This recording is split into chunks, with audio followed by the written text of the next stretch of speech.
Do you have to charge your phone every single night so that you have enough juice for the next morning? Are you one of those guys who have to charge their phones twice a day or maybe thrice a day just because they have a shitty battery? Or you're like me, who is playing PUBG on the phone and is finally among the final 5 players and his phone shuts down? Well, I've got the best news for you. IBM and Samsung have collectively designed a new semiconductor chipset that has the potential to provide 2 times more performance or 85% more energy efficiency. It means that if you put it into a smartphone, your smartphone can go for a full week on a single charge or maybe even more. That is crazy, right? Moreover, they're claiming that crypto mining and data encryption and all of these other energy intensive tasks will require significantly less energy, thus improving the carbon footprint. Hence, it's better for the environment. And they have done this by introducing a new vertical transistor architecture. Traditionally, transistors are built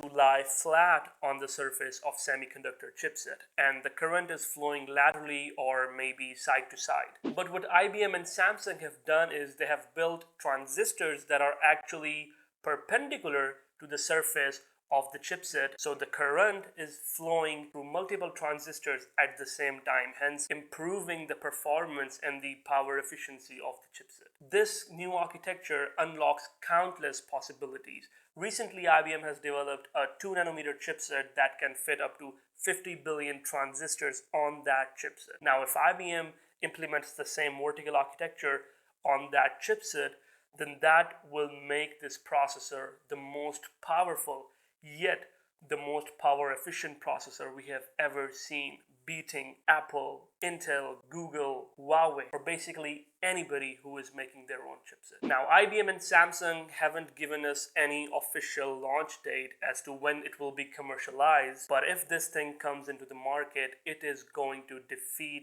everybody else. And maybe it will become the new flex. Like, I have the phone that has the latest 2 nanometer chipset with the vertical architecture, blah, blah, blah.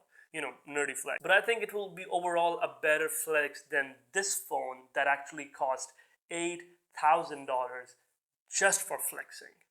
Check this video out to see what I'm talking about. Alright, I'll see you next week.